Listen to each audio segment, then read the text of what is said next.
Hey kid, you got it right. This is Yada's vlog on a blog. Catch it with us now. Double up. I was concerned there, Kevin, that we weren't going to get Wookie introducing the program. I understand that you and Leigh are working on a longer version of Wookie, which will be wonderful. That's my favorite part of the vlog on the blog.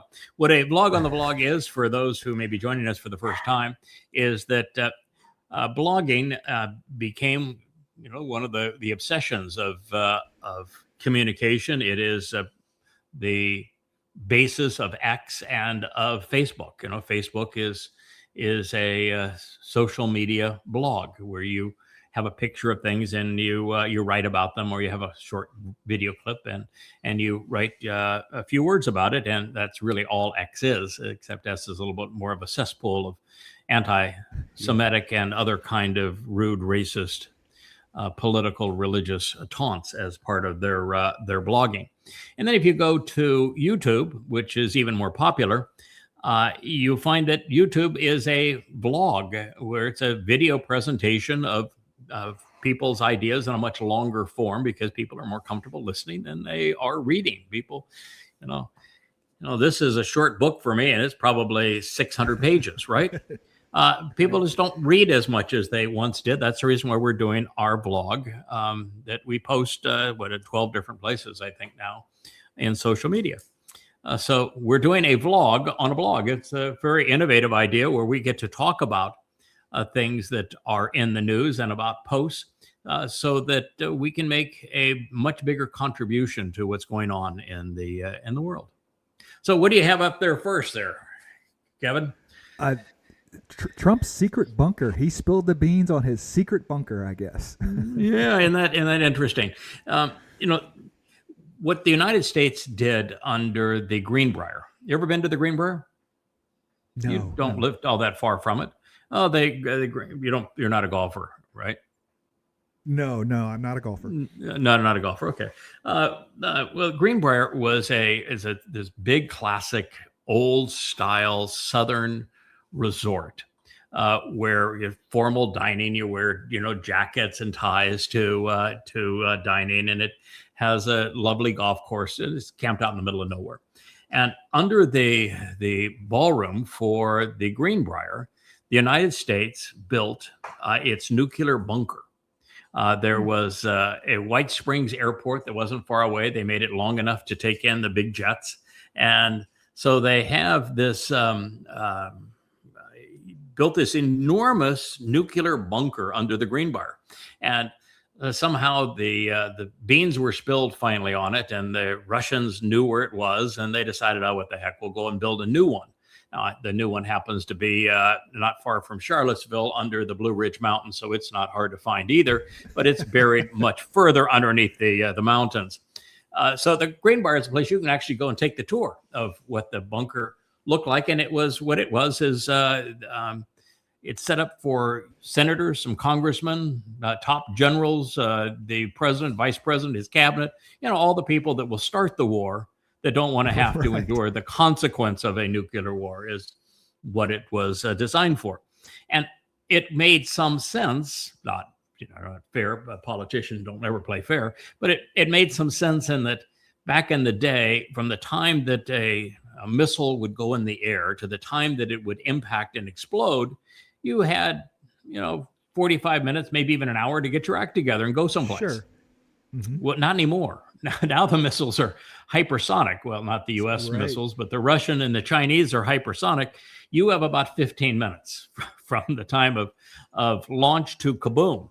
And if they're doing the kind of things that the Russians have now on their, they call it Poseidon, I think, the one from the special designed submarine that is a nuclear torpedo that has no ability to be detected, that explodes just offshore, that sends a tsunami of nuclear radiation inland, and it's a whole region and city killer. It can't be detected at all, so there's no advance notice of that. By the time it arrives, you're dead.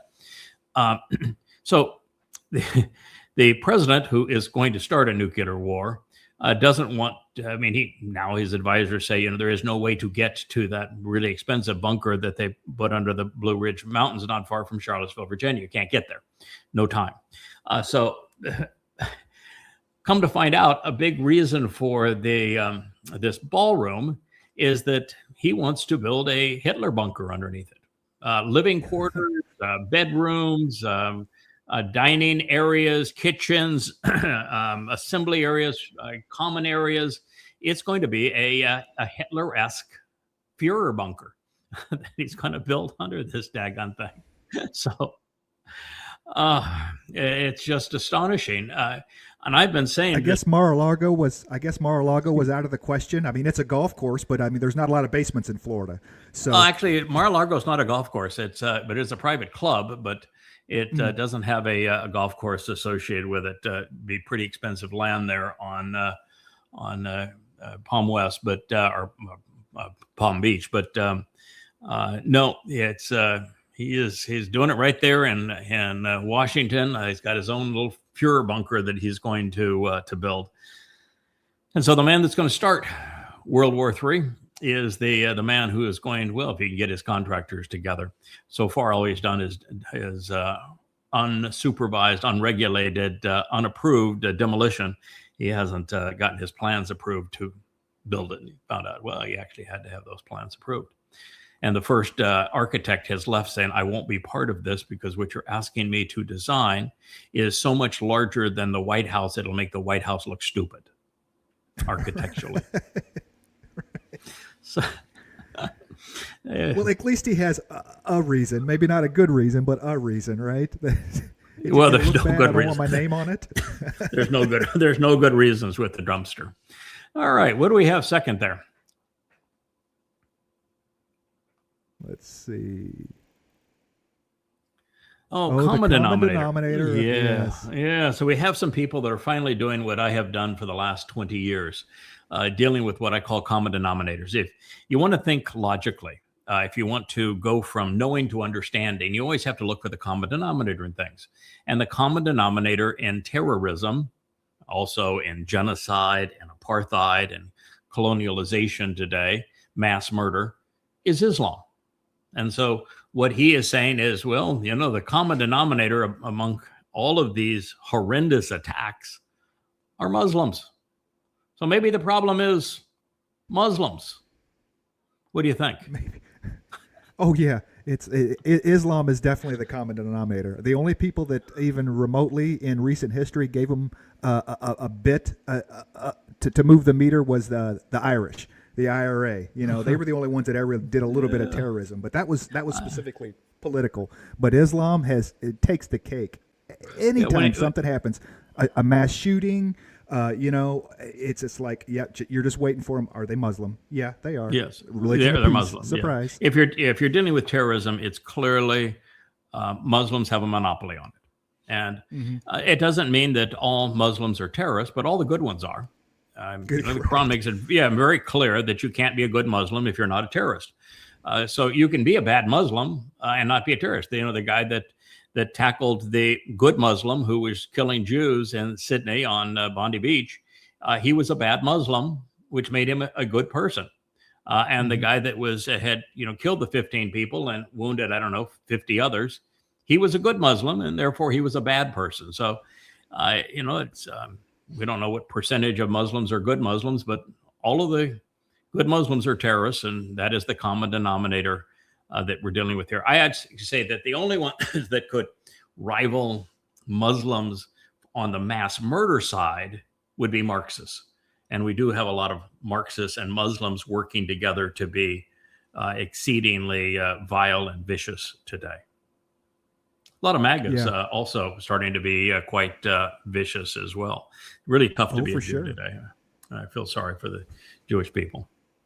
For sure. Yeah, I found it interesting. I mean, and we're specifically talking about Islam and Muslims here, not Arabs, not Persians, because these guys from Bondi Beach, they had just come back from the Philippines. The Philippines and the Pacific Isles over there has become quite the hotbed for Islam, for really nasty, like African style Islam, were hacking people apart and things. So it, they were had just come back from the Philippines, and I found that interesting that they weren't in Qatar or wherever. The plan for 9/11, which I would consider to be fairly vicious, wouldn't you?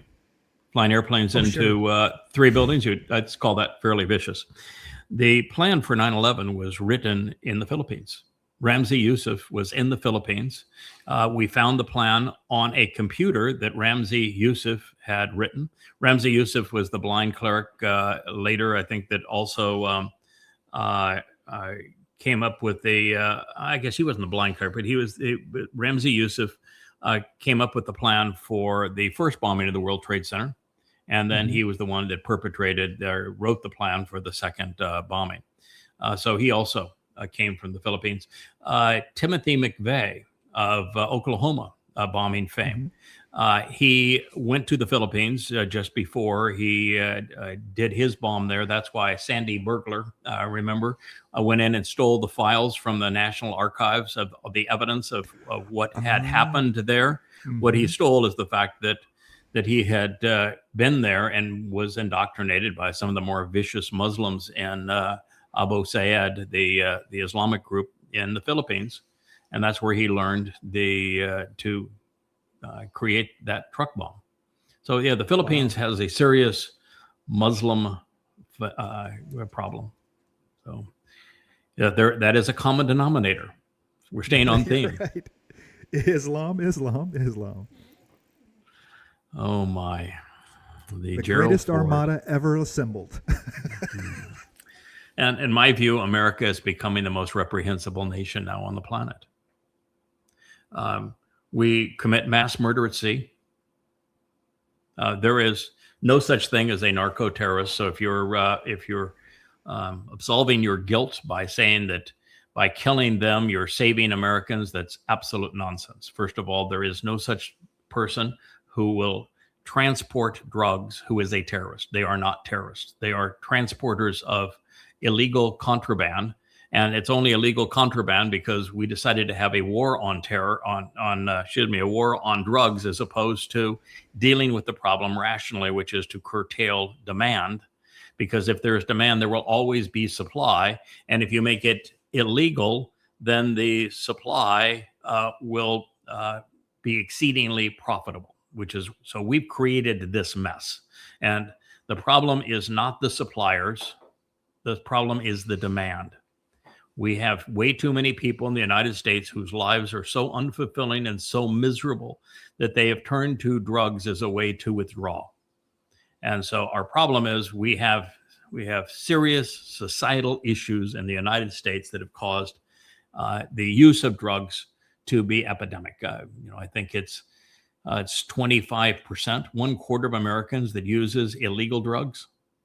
And if you consider also the mind-altering drugs that are being prescribed, then and you include the abuse of alcohol, you get into the 65 to 70% range of Americans who abuse drugs. So our problem is us. It's not them.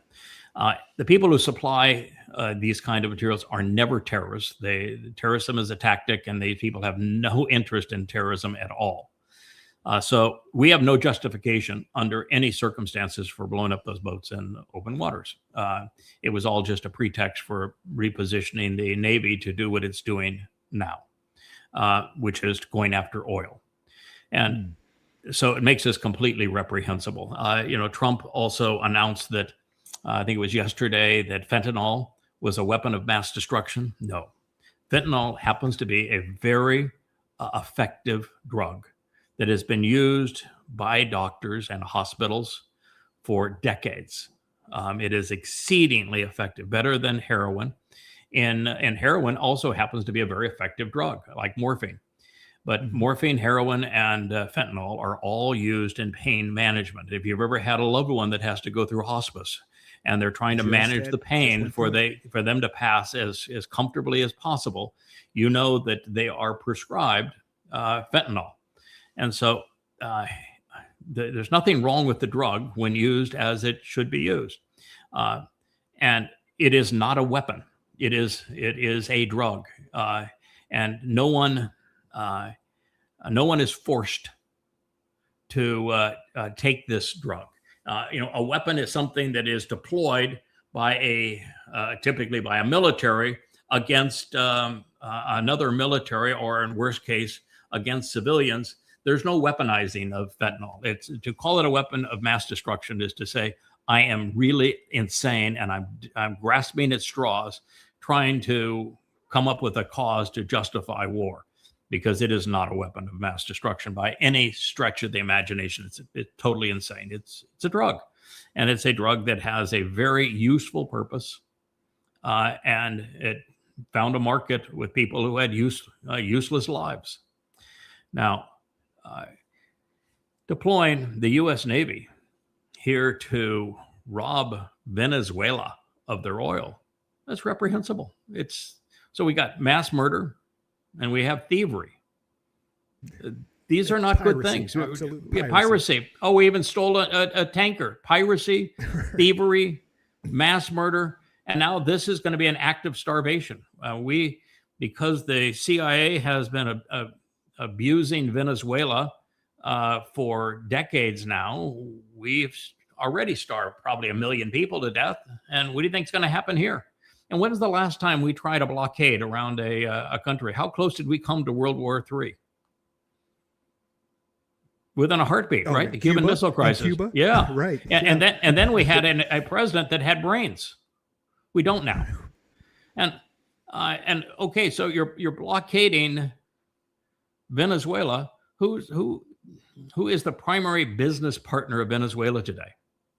Yeah, Russia and Iran. Both of them are huge. No. Actually, China. China is number one. Iran does business with them, but Iran is a producer of oil. So is Venezuela. So there isn't a lot of business that those two can actually do. Same thing is true with Russia. Russia has been used as a supply of weapons. So Russia has now transferred ballistic missiles into Venezuela, just as America has weaponized Ukraine. No, Russia said, okay, well, if you want to play that game, we'll play the same game. And so they've weaponized Venezuela.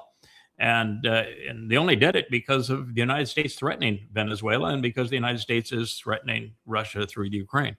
But China is the one that has the greatest investment now in Venezuela.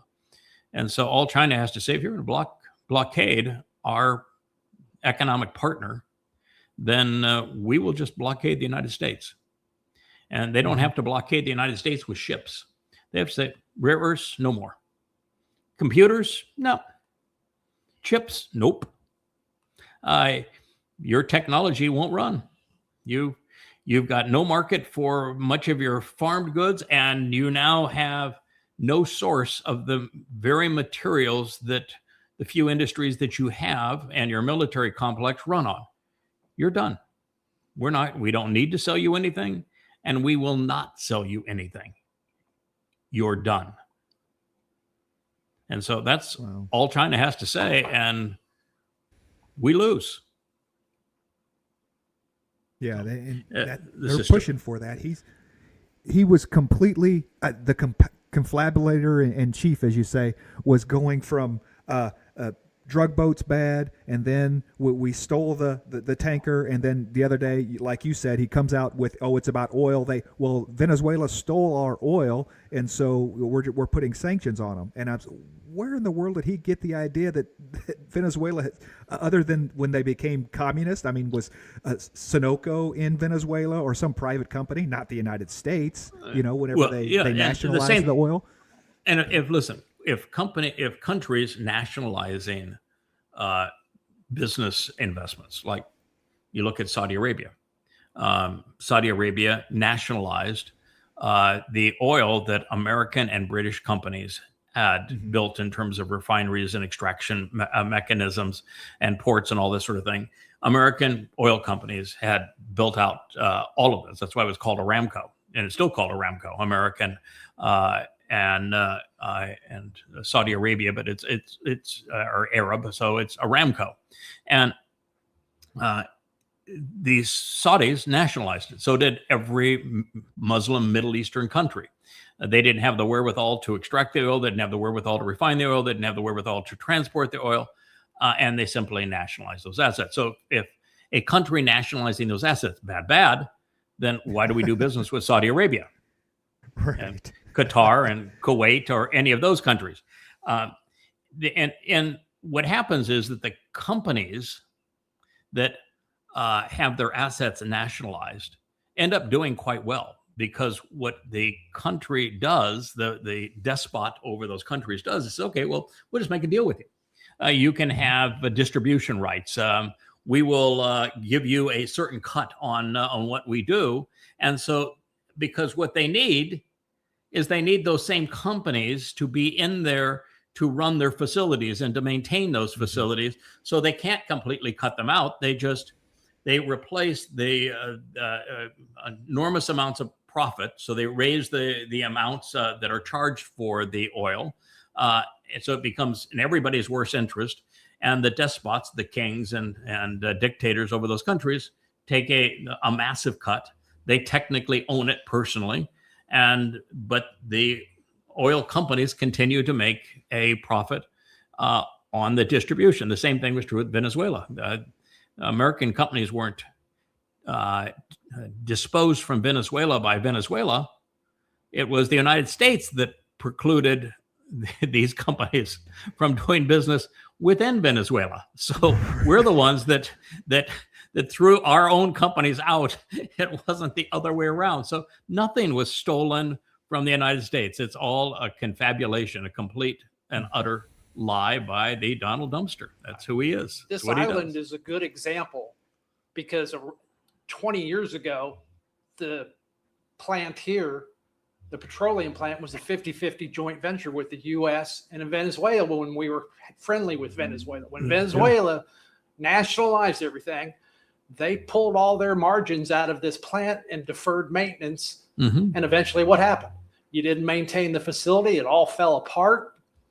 Yeah, and the investor that came in happened to be Chinese. China came in to rebuild it with British Petroleum here in the U.S. Virgin Islands, and it failed miserably. They put $5 billion into it and lost it all. Never could get the refinery back operating again. It originally was built by Hess for the refinery here. Now they use the tank farm to launder oil, whether it be Iranian oil or Russian oil or that sort of thing. The tank farm still operates, and they just take it off of one boat, put it in another boat. But the fact that it's been in the U.S. Virgin Islands for 15 minutes means that it's poof. It's clean. It's clean oil.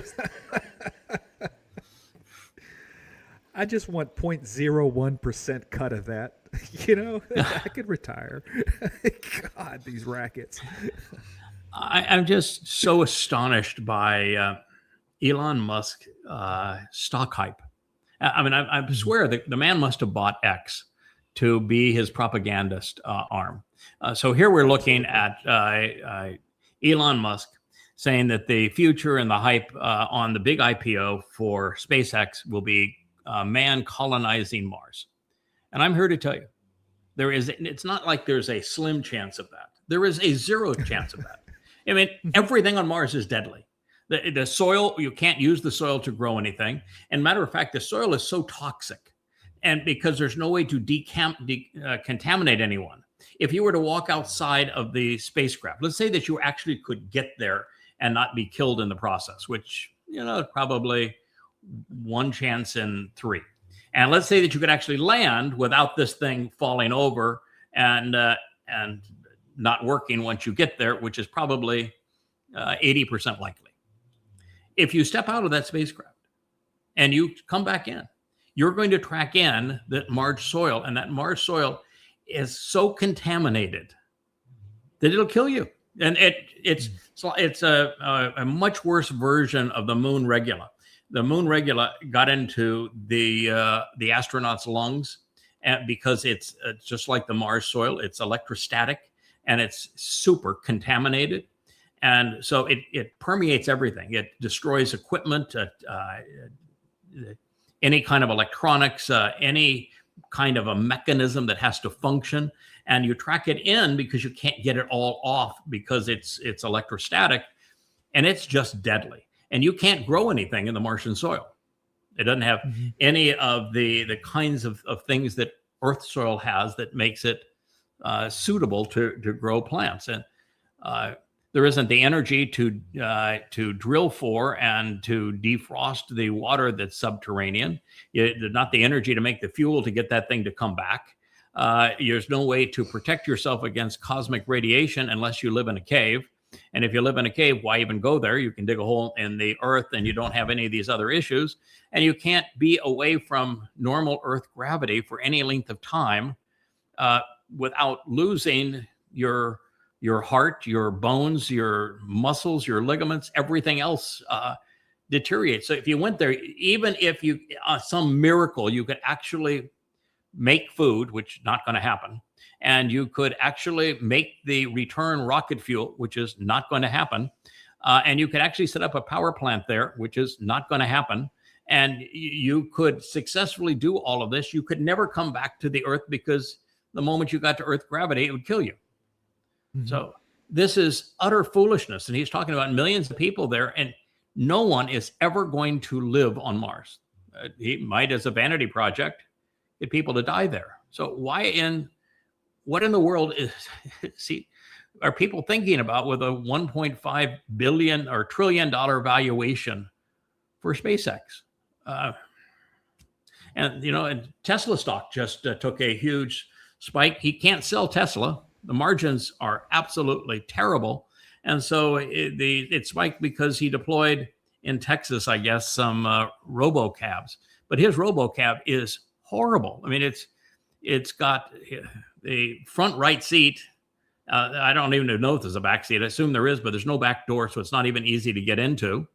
And the front seat has the steering wheel, so it's kind of weird to be sitting there. So it's completely impractical as a car design.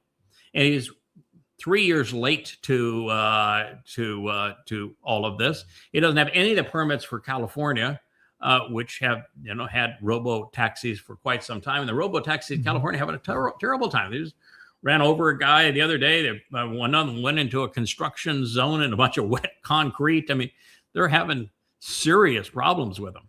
And it's not even his. I don't get it. What the reason is that a company could trade for such a ridiculous multiple of earnings when their earnings are shrinking, their sales are shrinking, and their product, they have $800 million of inventory of their number one product they can't give away, Cybertruck. And they've got nowhere to go with SpaceX. It appears right now that Amazon's Bezos, Blue Horizon, Blue Origin is going to beat them to the moon, and the moon base is never going to work. There are too many issues that make it impossible for humans to live on the moon. So we're not going to. You can't go there and live and build a space colony, and you can't go to Mars and live. So SpaceX has got nowhere to go, and Tesla is in serious decline as an automaker. So I don't get it. But anyway, there he is, hyping. Sci-fi hype. People's sci-fi hopes hype. and dreams. Social media hype. What does the number one thing that boomers complain about is I was promised flying cars, right? That's the number one. The future back in the 50s, it was going to be great, right? We had all the Jetsons, this idea of what the future was going to look like, and where's my flying car? And he promised. So that's he all we're promised doing here is hype. He promised a flying car, but before the end of this year. Elon did. He is obviously wrong. I'm a pilot. I'm an ATP pilot, which means I have the highest certificate you can have as a pilot, 5,000 hours as a pilot, type rated, single pilot in jets. I mean, I'm a serious pilot. And I can tell you that the amount of training and the discipline to be a pilot is so far beyond the average person today that can barely drive a car, because you're now moving not only much faster, but you're moving in 3 dimensions, not 2 dimensions. And it is an infinite increase in responsibility. And people have just no clue how to handle that. And I can tell you that 99% of people, particularly young people today, do not have the discipline to be pilots, to be in a flying car. So that isn't going to work. And it's not either. like you can autopilot the flying cars, because we already see Whammo and the stuff running off into construction sites. Oh, so you know, they're not any better. yeah, Whammo is having a really rough go of it, and Whammo's been at it for 3 years in California, and actually they were favored in California, liked in California, they got the permits in California. And Tesla is nowhere close to getting the permits in California, and is not a favored company in California. So I don't know what the man's future is. That's so sad.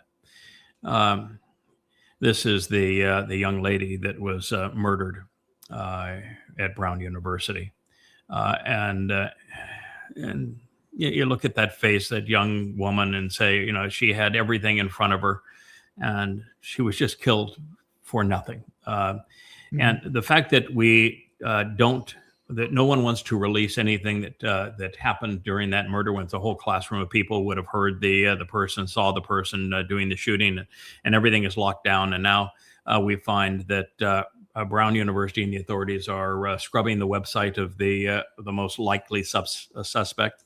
The suspect is a pro-Palestinian. He is I think he came from Lebanon as a Muslim.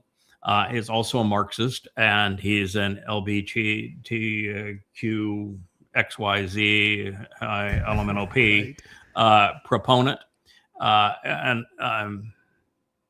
that seems to be the guy, because they're erasing his X account, his Facebook account, all records of him, but that appears to be the guy. So we've got a Marxist Muslim. I think he refers to himself as a they. So a Marxist Muslim they that took this young lady's life. He can't be his LBGQ2 whatever in Lebanon or any Islamic country, but it's okay to do it here and then go shoot up a bunch of people. I mean, just queers for Palestine, baby. Oh, here's another. This man. This one's weird. He's an MIT professor. He's Jewish. He's pro-Israel, and he was murdered in his home. And so, you know, who is targeting Jews, Marxists, and Muslims? So it's likely the same sort of thing, that he is targeted for no other reason than his ethnicity. Anti-Semitism is worse today than it has ever been in world history, and we know the last time it was really bad led to the Holocaust. So this is what the prophets have spoken of, and it's a real shame. I feel sorry for Jews, and looks like there's only one place that's going to be quasi safe for them, and that's going to be Israel, and even that's a big risk. But here's a bright young Jewish man making a contribution in nuclear studies, and was gunned down by an idiot.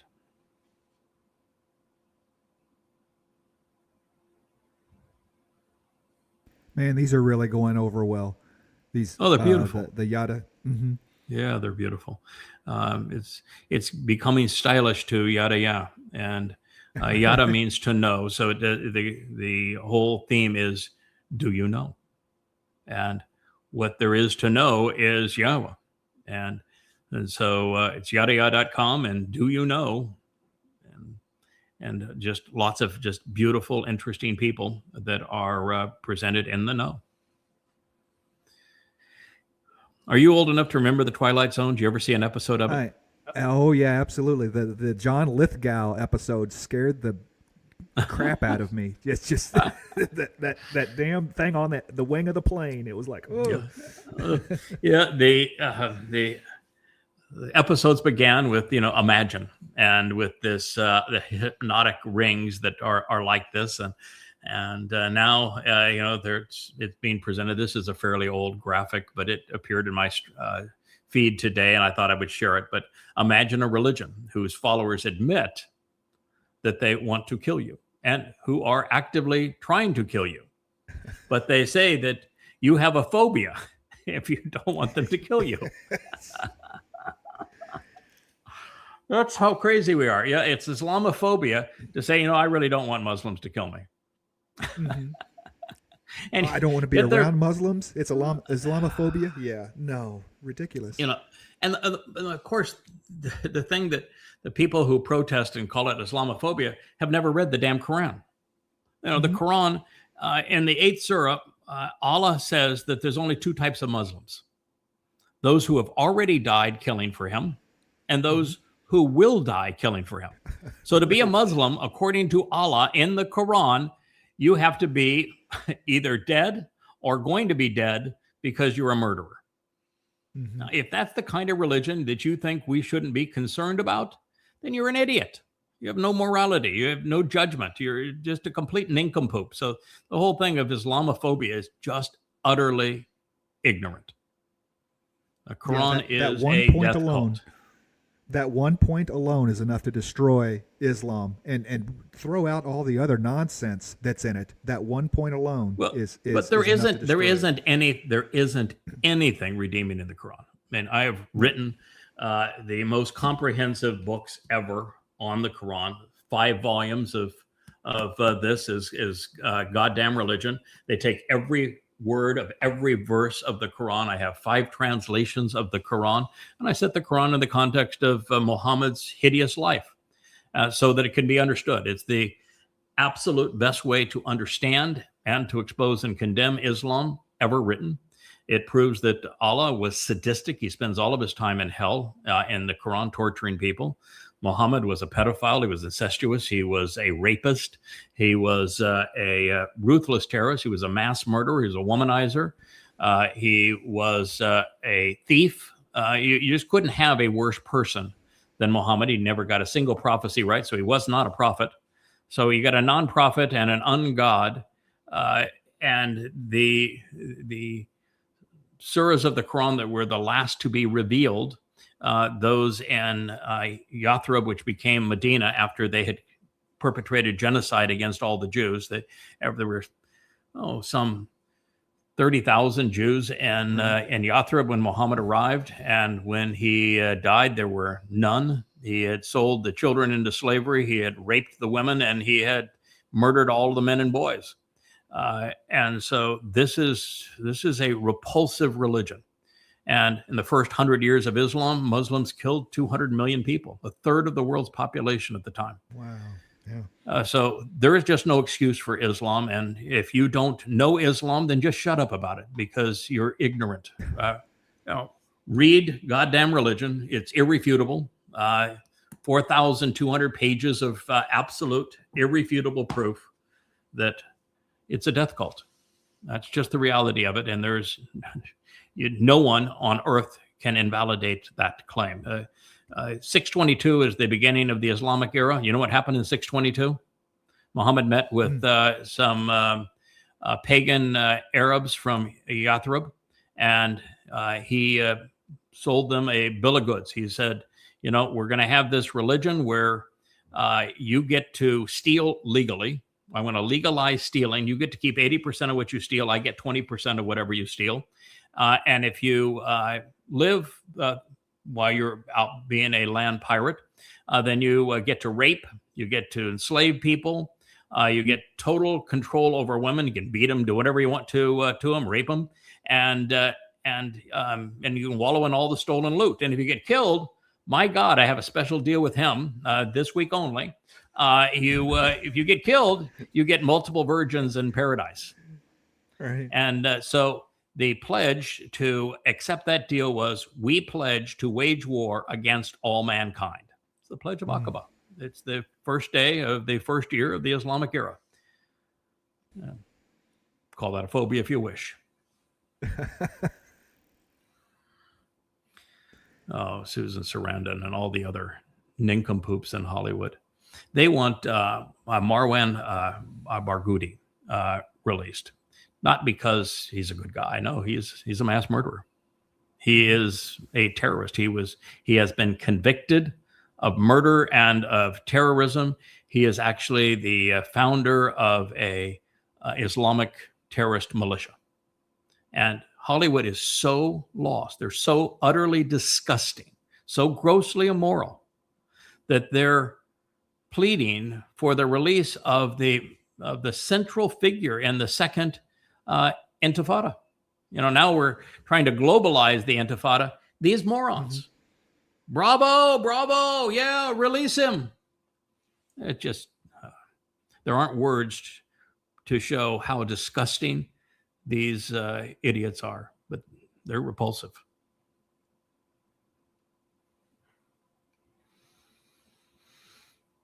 This was a video that wrongly claimed that the Emir of Qatar was the man who cut off Danny Pearl's head. That's not true. There were two people, both confessed to it, and probably neither one was involved. Muslims like to confess because it makes them martyrs, and gives them added bonus points in terms of the number of virgins they get with Allah and the brothel.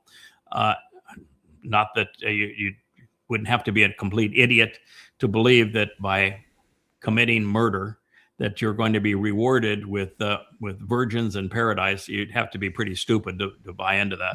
He is an evil man. He has bribed America's universities like Brown and Columbia and MIT and so many others, so that they are now anti-Semitic hellholes. He funds international Islamic terror all around the world. He is negotiating for the destruction of Israel and the world domination of Islam. This is among the most evil men in the world. It's the bank of Islamic genocide.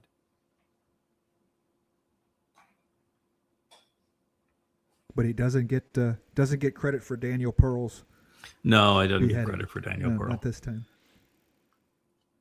So this is Susie Wiles was Trump's campaign manager. This frumpy woman that's hanging there behind him was his campaign manager, and she was interviewed by Vanity Fair, and now that Vanity Fair has released the article, Trump is having a conniption fit, and so is she, and they want to sue Vanity Fair. And Vanity Fair said, "Wait a minute, everything she said is on tape. So if you don't like it, maybe you have a problem with her." But the bottom line is with Trump is everyone who's exposed to Trump knows he's a snake. Everyone who's ever done business with him. Some people have a conscience and they'll leave and say that's a snake. Others, like Mark Cuban's done business dealings with him. He says that's the most dishonest man I ever dealt with in my life. And they know that, however, if you speak out against Trump, he is the most vicious human being on the planet. No one has ever been a bigger rat or bully, a more cannibalistic when attacking people who tell the truth about him. So this is going to be an interesting thing to see how it all works out. But yep, Susie is the only non-blonde sex bomb that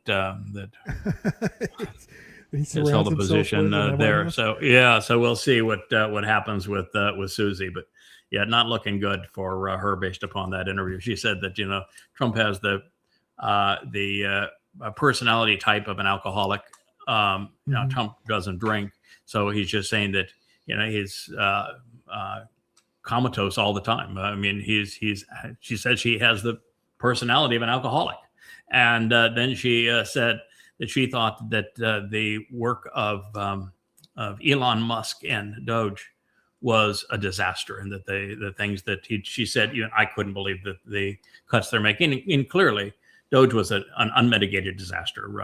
I mean, how a guy that built Tesla and SpaceX managed to screw that up to the extent that he did is flabbergasting. But she said, yeah, the cuts and the whole Doge thing was a disaster. So yeah, his standard go-to is sick the attorney general on him, sue him for libel, and then they have to settle out of court. I mean, it goes away and they settle. I mean, he'll make cash off this. That's his standard go-to. Well, it doesn't matter what the truth is. Well, not necessarily. He's successfully sued two media companies. both require FCC licenses. And both were involved in deals that the FCC could say yeep or hoop. And so he was in a blackmail position. And so he did not win in a court of law. He blackmailed them and said, you agree, you pay me the money, and I'll green light what you want to have done. And if you do not, then I will have the FCC give you the thumbs down. And so that's how he prevailed with those two companies. He cannot do that with Vanity Fair unless Vanity Fair is owned by something that needs an FCC license. And he can't do it with the BBC because he has no clout over them. Yeah. See, that's the reason the vlog on the vlog is better than a blog, because you would never get into all of this kind of stuff if you were strictly limited to your 10-word limit on a blog. So pretty sad. This is something that has been known for a while, and occasionally it pops back up, and I just want to keep people aware of it. There is a group of people out there that want to say it's unfair to criticize Islam because just, look at what Ahmad al-Ahmad did. He was a Muslim, and he saved Jewish lives by wrestling the gunman to the ground. I don't want to mention the fact that the gunmen were both Muslims, and it was the Muslims that were killing a bunch of Jews, just that this one guy intervened. Well, he was a really bad Muslim, so he did intervene, Muslim. And good for him. Okay, but okay, I'll raise you then the doctor in this Gazan hospital that took Noah Marciano, and he videotaped him injecting her blood veins with air, agonizing, horrible death. Way to die. She screamed for mercy. He videoed the whole thing, and he sent the videotape to her father. So you want to say, oh, there was a good Muslim, so you can't criticize Islam. Okay, I'll raise you this guy. I guess there's just remind you the fact that your bad Muslim who was a good person tackled to a Muslim who was murdering people indiscriminately, so you lose. God, yeah, what's wrong with no me? Hippocratic oath in the Gazan physician code? I guess they don't take the Hippocratic oath. That's I don't think so. Well, they take the hypocrite oath. They're good at that. So it's a little slightly different pronunciation. The hypocrite oath. You had the emphasis on the wrong syllable. On the syllable.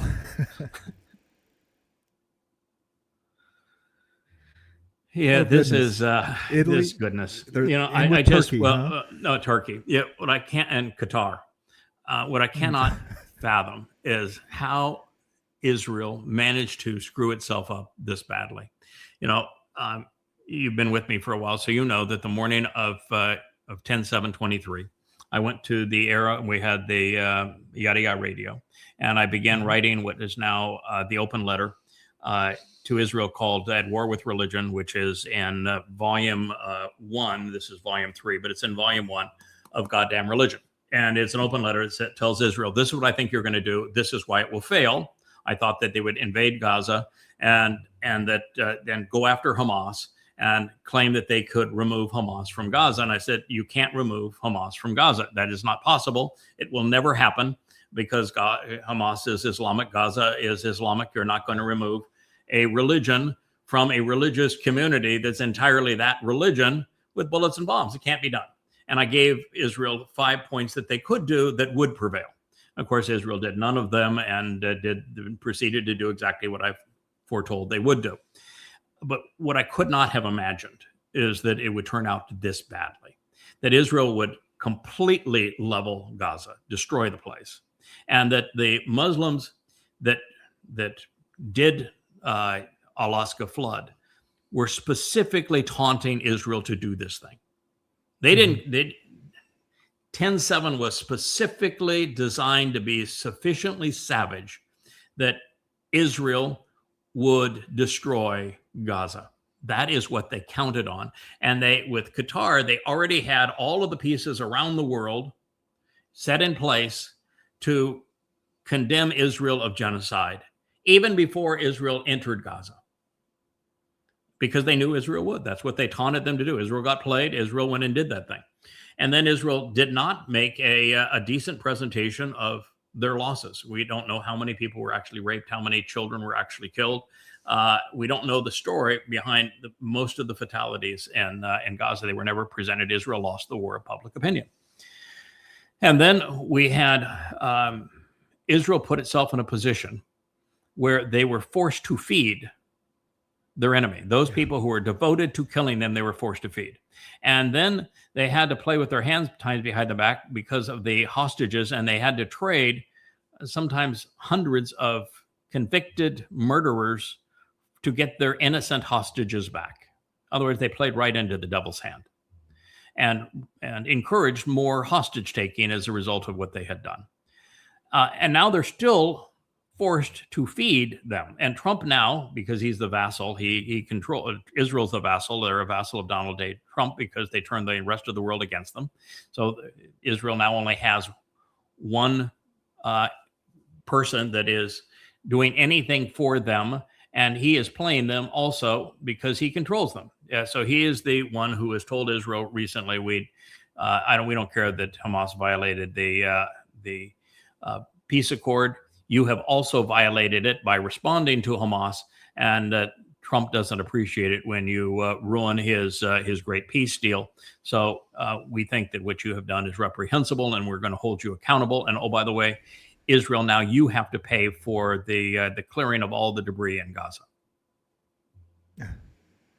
And oh, by the way, you're going to allow Turkey and Qatar and your other enemies to provide soldiers, armed soldiers, combatants, to go into Gaza. Imagine that. I mean, how could you play a hand with a worse outcome than that? You become a vassal of Donald J. Trump, who's the great betrayer. Mm-hmm. You're forced to feed your enemy. You traded hundreds of convicted terrorists to get your innocent hostages back. You have lost, the entire world is against you because you destroyed Gaza, and now you have to go clear it. And in Gaza, rather than just Hamas, which continues, because now you've lost the war and everybody knows you lost the war, Hamas remains, you're going to have your nations that want to destroy you, like Qatar and Indonesia and Saudi Arabia and Turkey, are going to supply the troops inside of Gaza. I mean, it's hard to imagine a country of bright people being played as fools to this extent. The Marshall Plan wasn't as strict on Japan, No, for the reparations that they, No, this was insanity. Further down that Italy and Indonesia have agreed in principle to send forces to a proposed international ISF force in Gaza on the condition that there is no direct contact with Hamas. So what does Hamas have to reach out and make contact? They call them guns, right? Guns, did right, Hamas give up? Did Hamas lay down their guns? No. So No. How is Hamas going to reach out and touch these Italian and Indonesian forces? Right. With bullets, right? Mm-hmm. And so what happens when Hamas does what Hamas does? What are the little Italians going to say? We don't want to play anymore. We're out of here. The Indonesians said, we don't want to play anymore. We're out of here. And then what? Right. Yeah. No, it's just goodness. In total and complete insanity. Hold on. I went too far. You're right. Yeah, go ahead. This is just a cartoonish rendering of what it is to globalize the Intifada, which is what Marxists and Muslims are shouting throughout Europe and the United States and universities in both places. What a waste of a life. But this is globalized the Intifada. The Intifada was one of the great crimes of human history. It was the Muslim Brotherhood and the KGB in Russia, who in Egypt, and Egypt was a client of the of Russian for weapons. They wanted to come up with a way of destroying Israel. And they had lost, of course, the War of Independence in 1948. And so the next war was the 6-Day War, 1966, Six-Day War, 67. And they lost that war overwhelmingly. And so they came to realize they're not going to beat Israel, even though they outnumber them 100-1. And they were using Russian weapons, and Israel had virtually nothing in terms of weaponry.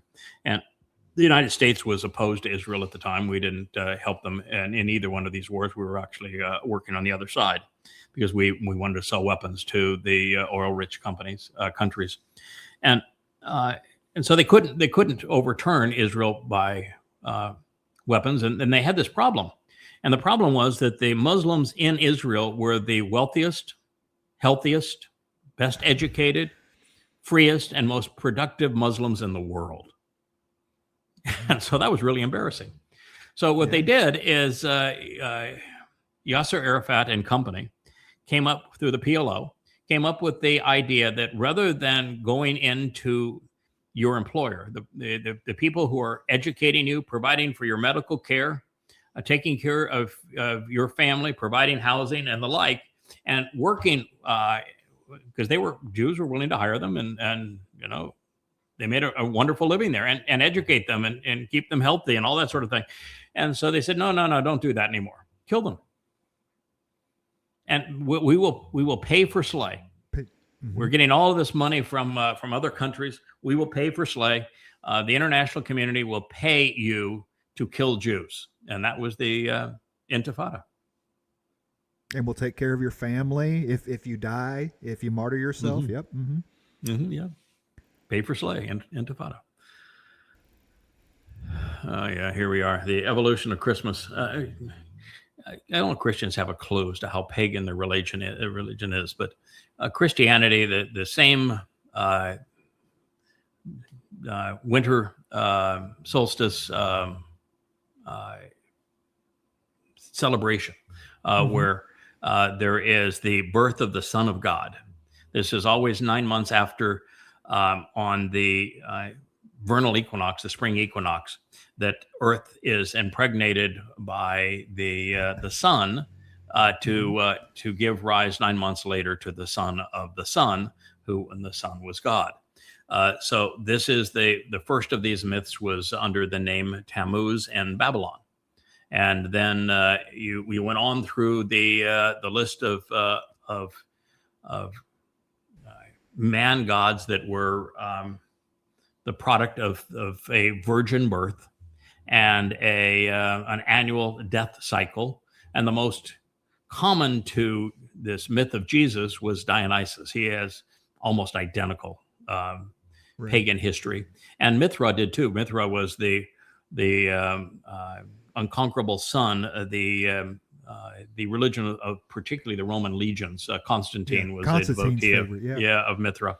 But Dionysus, when the Romans came in 133 to completely destroy Israel after Rabbi Akiba made his big mistake with the false Messiah, Hadrian was a major player in the Dionysian mystery religion. In fact, he went from Jerusalem directly to Greece with his boy toy to participate in the Dionysian mystery religion. So Dionysus and Mithras, and then in Rome, the Saturnella is the basis of today's Christmas. Sol Invictus is the same as Mithra, and so all of these things were just incorporated into Christianity as making the religion pagan. Both Easter is even named after the Ishtar, who is Astarte, the mother of God, the queen of heaven. So Mary is a copy of Astarte, the queen of heaven, the mother of God, the Madonna and child. She became known as Ishtar, that Christians now celebrate Easter, which is named after her. And then you have Christmas, which is the Saturnella, with the Sol Invictus, Mithras, Dionysus, and the Saturnella. I mean, it's just pagan through and through. And it just shows how how religion perpetuates itself through monkey see, monkey do, because Christmas is not in their source text. Mm-mm. There is no, Nor nothing is with Easter. Christmas Nor is Easter. Exactly. Mm-hmm.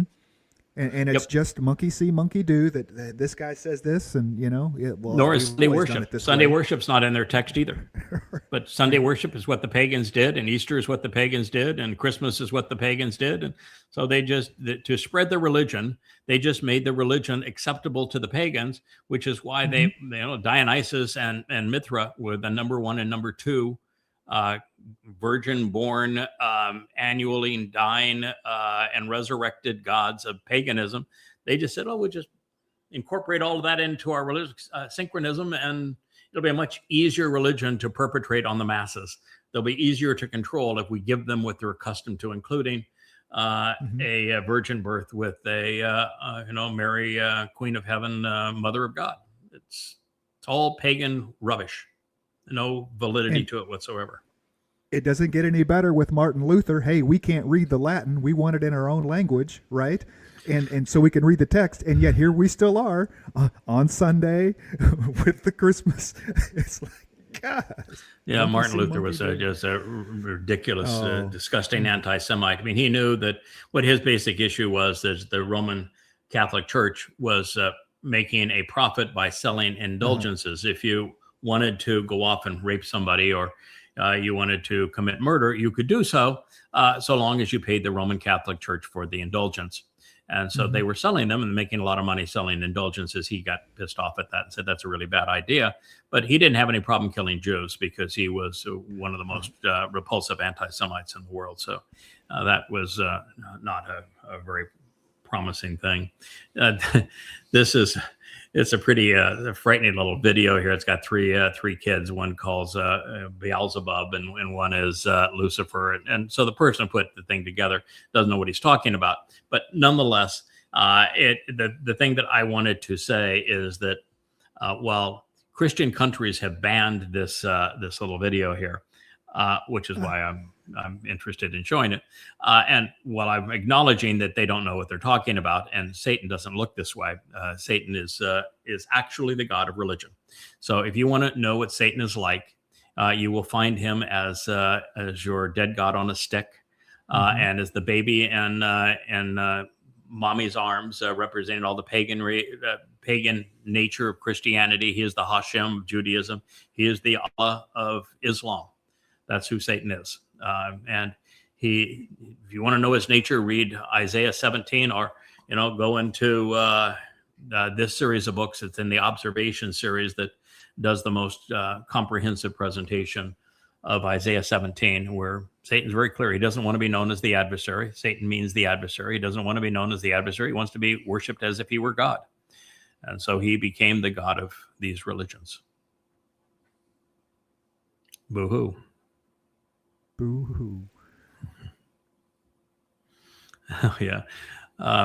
This plays off the Vanity it plays off the same one. So it's the same commentary. But, there's Trump with little X in the White House before he became persona non grata, and Trump devoured him. Of course, Elon, who was right and said that, Trump is named in the Epstein files. He's the one that brought attention back to the Epstein files by writing that post right after Trump unceremoniously dumped him.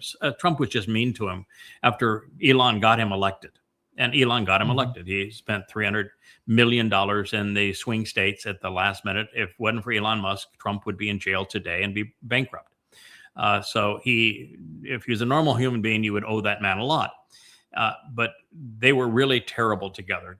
Elon is a horrible politician. He didn't understand that if you're going to cut spending in government, you have to work through Congress, because Congress, according to the Constitution, has that responsibility, not the president. And he decided that he could play dictator and decide what would be cut. He made all sorts of flamboyant statements with his chainsaw and the like.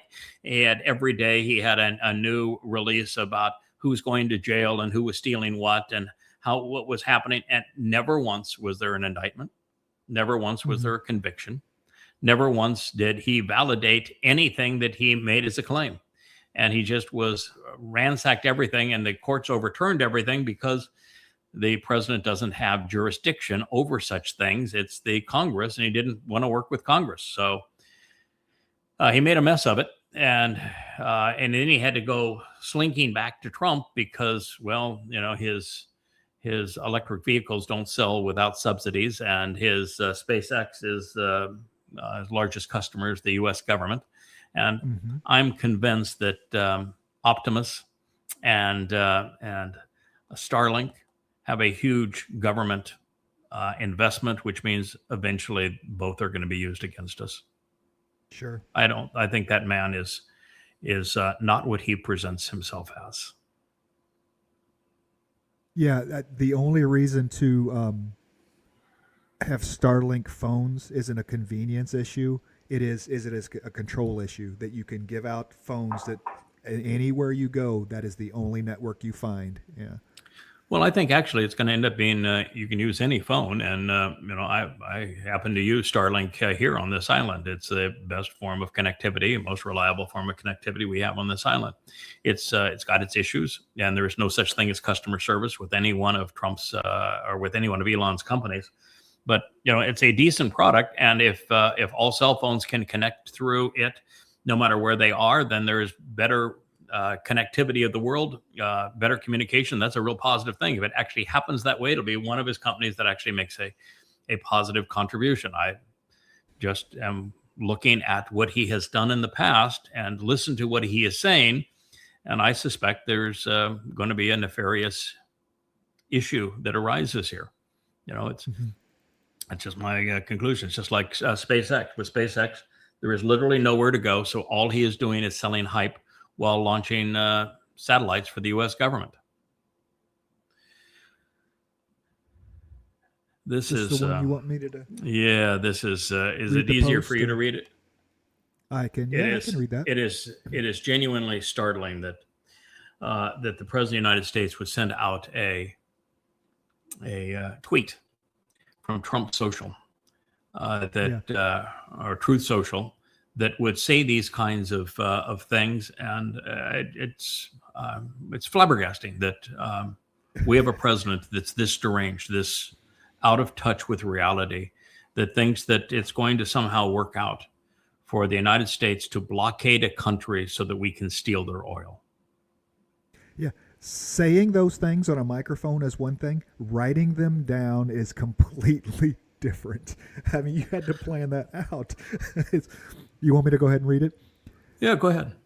Okay. Venezuela is completely surrounded by the largest armada ever assembled in the history of South America. Okay. It will only by the way, I'll bigger. interrupt you occasionally. It's not an armada. An armada would be, if you had a bunch of ships that you're going to use to transport goods and services. This is not an armada. It is the U.S. Navy. It is aircraft carriers and destroyers and missile launchers and spy ships and all of that kind of thing. It is the U.S. military that has been deployed to embargo a country that has not attacked the United States, has not threatened to attack the United States, has not done anything that could be considered hostile to the United States. We just decided that we were going to blockade that country with the U.S. military. When JFK announced that Cuba would be blockaded while we tried to curtail the Cuban Missile Crisis, which he didn't ever tell you what the real reason was that the Russians were putting missiles in Cuba, is same reason that Russians now have them in Venezuela, is because we put them in Turkey. And so the Russians wanted them out of Turkey. We wouldn't remove them from Turkey. And they said, well, we have a way to get you to remove them from Turkey. We'll put them in Cuba, and then we'll remove them from Cuba. You remove them from Turkey, and we'll be where we needed to be. But he did not say, I have an armada, the largest ever assembled in the history of South America. He did not say that. No He such didn't tweet it rhetoric either. out of JFK. No, he didn't. It will only get bigger, and the shock to them will be like nothing they have ever seen before. Oh, that's his favorite line. I'm going to do it like nobody. No one's ever had a bigger one. No one's ever been better. It'll be the worst thing they've ever seen before. The shock. we've been shocking the Venezuelan people now to the point where probably a million have starved, and we want to blame it on their communist government. Listen, I don't like communism. I think communism, socialism, all that sort of thing is counterproductive. But nonetheless, we don't get to choose what governments other people have. That's just not in our purview to be able to make those choices. And the fact that they have a communist government would be, in my view, less productive for the people. However, the fact of the matter is the reason that the people there have done poorly is because the United States has been sanctioning them for more than 15 years. Yeah. We're the fault. It's not, yeah. Or not the fault that socialism doesn't work, but the fault that we're not doing Venezuela any favors, for sure. Well, yeah. See, the difference is that when we sanctioned Russia and then stole their sovereign reserves and did these kinds of things, and then put sanctions on the world, and then attacked them through Ukraine, and then tried to attack China through tariffs. China and Russia had means to work around us, and did, and not only called our bluff, but have turned what we did in terms of sanctions against us, so that the consequence of the United States is going to be bankruptcy within a matter of 5 years because of what we did with our sanctions and our tariffs between China and Russia and even Brazil and India and the BRICS nations. So we played a card that ended up creating economic suicide for America, and it's for certain.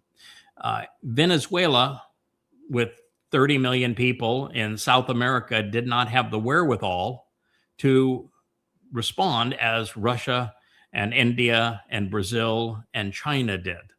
And therefore, they now are susceptible, although it is China that has replaced the United States in terms of commerce with them, and Russia who has replaced the United States in terms of providing a defense mechanism for the country.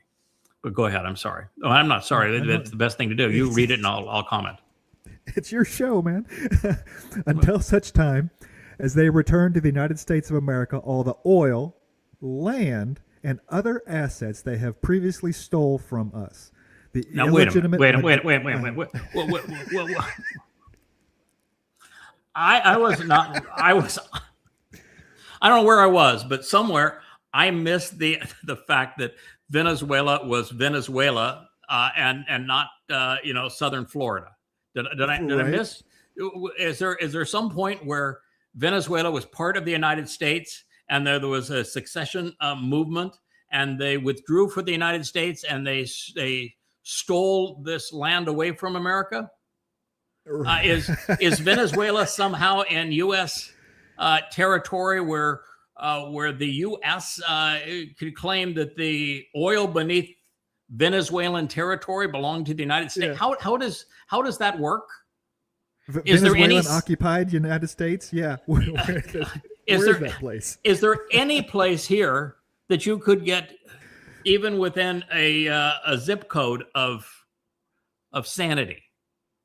They return the oil and the land that they stole from us. And other assets. Venezuela didn't steal our land. They didn't steal our oil. Right. Oh, my God. And other assets. I mean, this man is literally insane. Uh-huh. Yeah. If you're a MAGA, you should be ashamed. And if you're not ashamed as a MAGA, then you're as immoral and delusional and ignorant and as irrational as he is. If you believe that what he wrote here is credible. Okay, so the pretense here is that we're going to blockade Venezuela, which is going to cause many, many people to die. Until Venezuela returns oil they didn't steal from us and land they didn't steal from us. How are they going to do that? And the illegitimate Maduro regime is using oil from these stolen oil fields to finance themselves. Drug, terrorism, human trafficking, murder, kidnapping. There is no such thing as drug terrorism unless you want to incorporate the CIA, because the CIA was really good at using drugs to fund black operations. They did it during the Vietnam War. They did it during the Afghanistan war. The CIA is great at it. Maduro government is not great at it.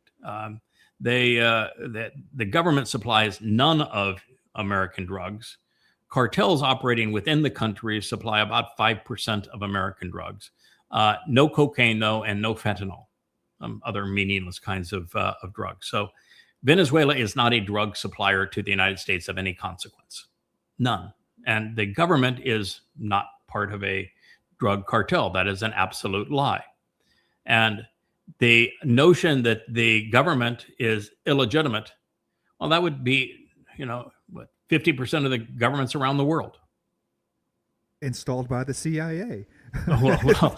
Yeah, the CIA has only conducted 100 regime change operations. If you want to have an illegitimate government, why don't you go to the Ukraine?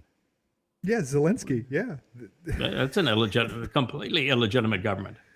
Mm-hmm. I would argue that the Trump government of the United States is illegitimate because they're not paying any attention to the U.S. Constitution, and he is not going to leave office. So that's about as illegitimate as they could be. But Ukraine is a classic case of an illegitimate government.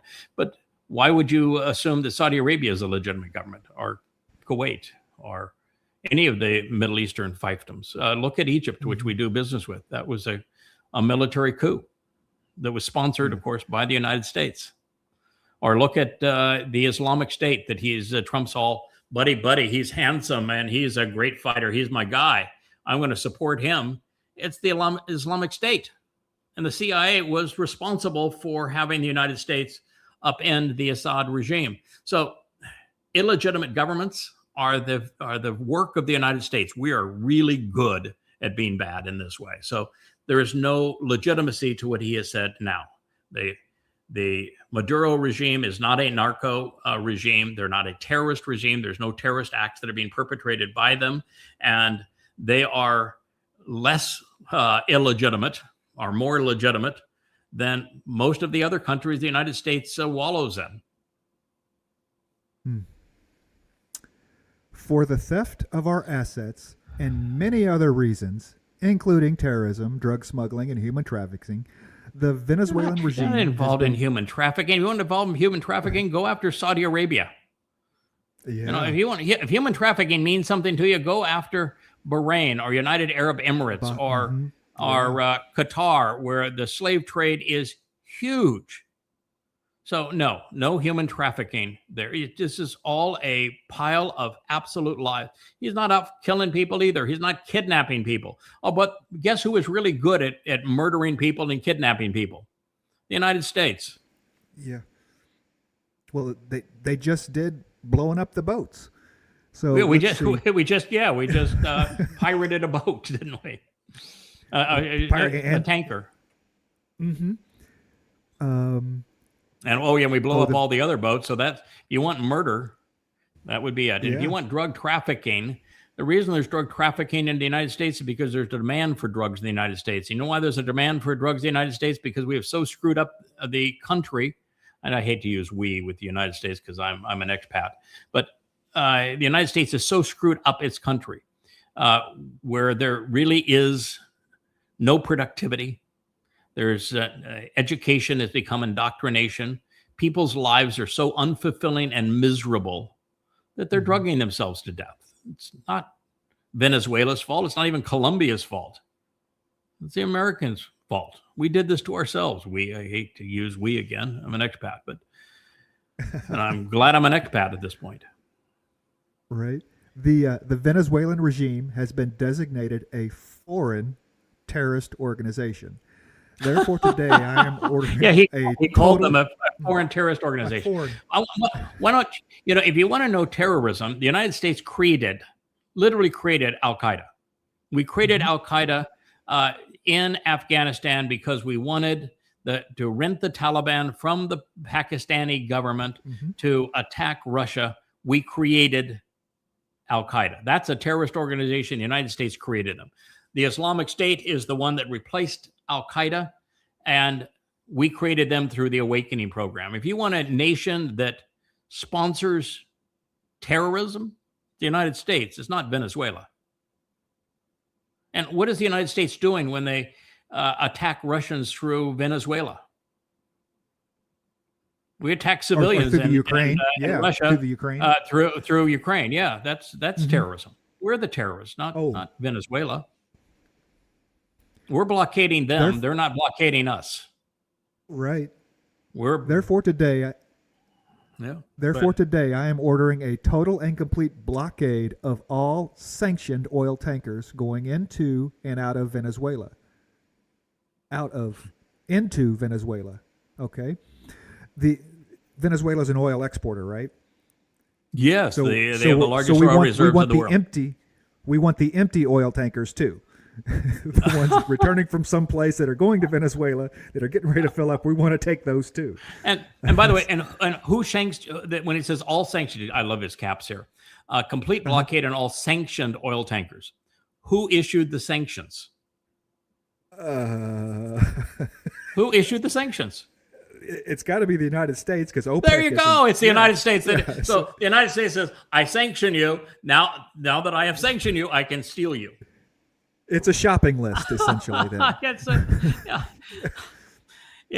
They call that circular reasoning when you you say, "I'm only going to blockade and capture the sanctioned oil tankers, but I'm the one who designates what's sanctioned and what's not sanctioned." Right.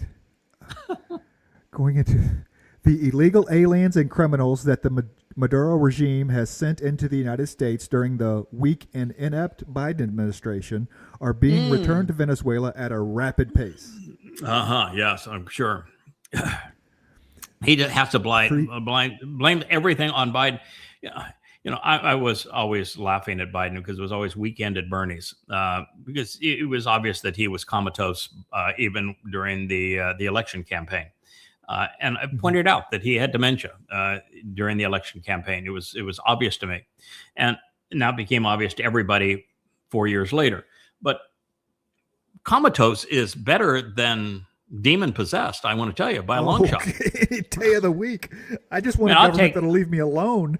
God, I'll take Bernie at the ice cream parlor any day to Trump at the let's kill him. What are we gonna do more? We're just gonna kill more of them. That's what we're gonna go do. I don't want Congress to work. People say, I want Congress to get to work. I don't want Congress to work. That's the whole point of Congress. Progress is moving forward. Regress is moving backwards. Congress is not to do anything, not to go anywhere. So I'm okay with that when it comes to government. Well, that's pretty slick. Okay. They stay out of my way. Okay, here we America will not allow criminals, terrorists, or other countries to rob, threaten, or harm our nation, and likewise will not allow a hostile regime to take our oil, land, or any other assets. All of which must be returned. What he wrote right there, 100% of that's the inverse of what's true. We are taking theirs. They have never taken ours. When you have a president of the United States that's this deranged, well, I made the claim because I've read the prophets and I know exactly what the prophets have said about Donald Trump, that Donald Trump is demon possessed.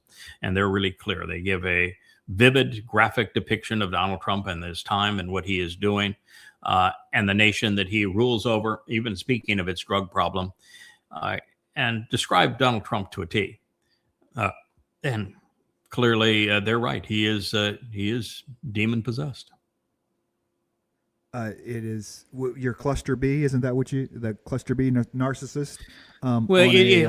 He's clearly a narcissist, but he was a narcissist in his first term. That was irritating, but he is a psychopath now in his second term. Yes, and I think he's always been an evil man, extremely evil man, a rapist, and a thief, and accepting bribes and all manner of things. He's always been an evil man, but I think he became demon possessed after having lost the last election and having so many criminal cases that went against him. And he realized he was very soon going to be in jail. And he made a deal with the devil. And Satan has a type. Trump's Satan's type.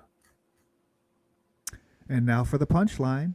Thank you for your attention to this matter. Thank you, Donald.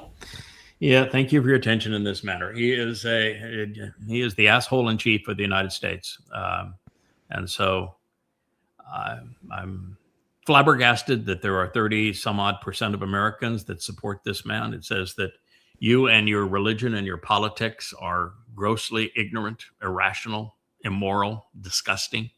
And I'm also disgusted that, and listen, I'm too conservative to be a Republican. So I'm certainly not a progressive, not a liberal. I've traveled in many communist countries during my youth. I know communism exceedingly well, and I despise it. I despise Marxism, socialism, and yet what I have come to know is that America has no future with the Marxist, socialist, progressives of the Democratic Party, and with the MAGAs and Trump, it is imminent destruction.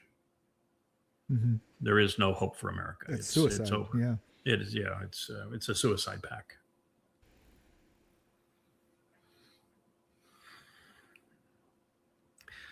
So this is a play off the same thing. Yeah, it's a play off the same thing. But it is what I'm describing here is that Trump is a murderer, that he is a thief, that he is a liar, that he is a warmonger, and that he is an egomaniac. Those are all irrefutable statements. That Donald Trump is demon possessed. I know that to be certain because I am the foremost expert on what the prophets have said about this time.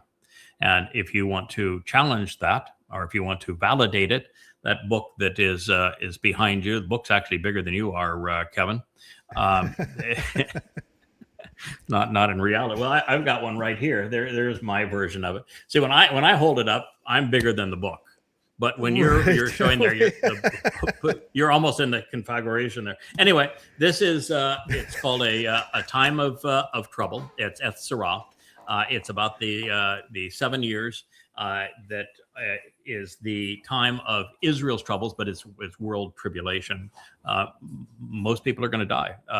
And what I have done in this book, Eth Sarah, which is free at yadayah.com, is I have presented everything the prophets have revealed about the next 7.5 years.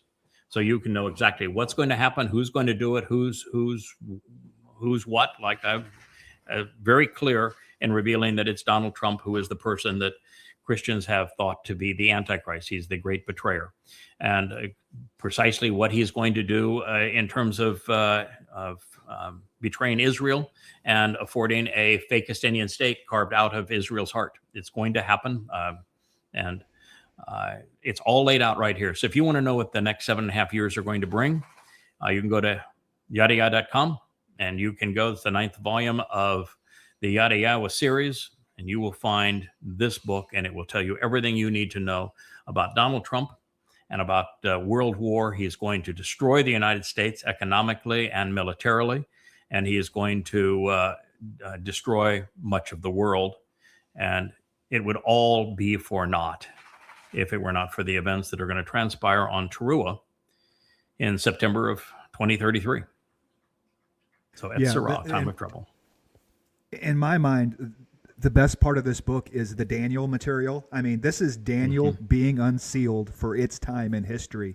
And the arguments are all laid out. The translations are all in this book. It is definitely, if you had to start someplace, this would be a good one to start on, just to get in to see what's going to happen.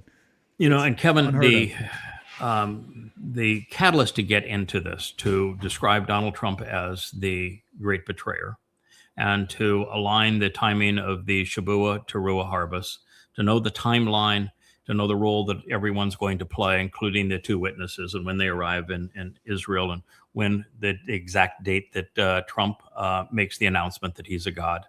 And going to actually be on the Ides of March. It's going to play right into the Roman religion of Mithraism and of the Caesars. That's why I refer to Trumpism as the rise of and the fall of the Fourth Reich. And then Ramadan, tying in Ramadan. Yeah, he's going to arrive on Ramadan, and then he is going to make his pronouncement on the Ides of March, the 15th of March in 2030.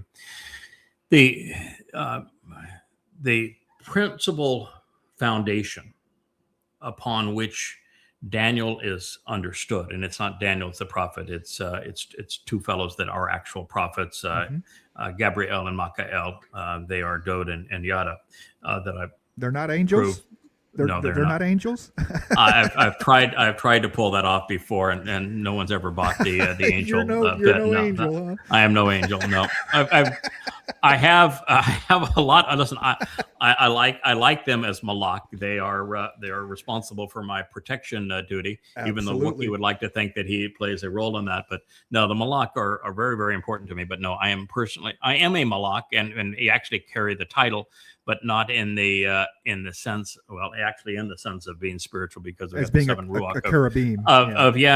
but I'm not the Malak as in the heavenly host, the Saba. But the foundation of all of this happens to be Yeshaya 17 and 18. And it's Mhm. the place where I become certain as to when Israel is going to be forced to forego its heart to create a Islamic state, and who the person is that's going to perpetrate that, which is Donald Trump, because the 18th chapter is all over, describes Donald Trump in the United States of America. And it's the one who perpetrates this. I have gone back through in the last week. I have been dealing with a very in-depth analysis of Yeshaya 17, because it is the fulcrum from where all of this plays out. And the more in depth you examine every word and every stem and conjugation and mood that Yeshaya used, and he is the most brilliant wordsmith Yeah. of the prophets. He is. You got to have your thinking cap on when you're translating Yashia. Yeah, he could be more brilliant than Dode. I mean, he's in that league. And as I read it, everything that I had come to conclude is affirmed. In fact, it becomes undeniable. So I know of what I speak when I say that Donald Trump is demon possessed, and that he's the great betrayer, and that Israel's going to be forced to concede an Islamic state carved out of her midst, and that as a result of that, we're going to have Alaska flood 2.0. It's going to be 1,000 times worse than the October 7th attack. And I've named the countries that are going to participate, and exactly how Donald Trump's going to maneuver in all of this. So it's all laid out there for you if you want to know it. I'm not making this statement casually.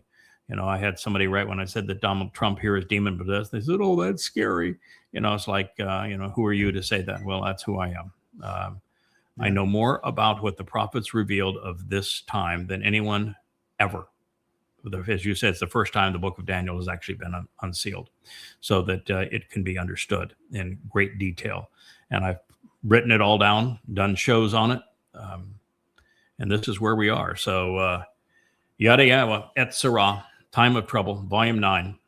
If you want to go to yadayah.com, you'll find all of the answers that we have been discussing here. Absolute, irrefutable proof for all of them.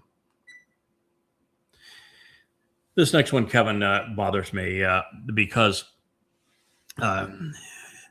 what they want to say is that before Israel was called Palestine, it was the land of Judea. And then they want to say, Chinese are from China, Russians are from Russia, Italians are from Italy, and Jews are from Judea. That is so utterly simplistic and so utterly wrong. It bothers me a great deal. Israel was never called Palestine. After Rabbi Akiba foisted his false messiah Bar Kokhba to compete with the false messiah of Paul and Iesu Christou, and brought the wrath of Rome for the third time on Judea. And at that point, all there was the province of Yehuda. So the Roman province was Yehuda. Yisrael, as a nation, was obliterated by the Assyrians in 700 BCE.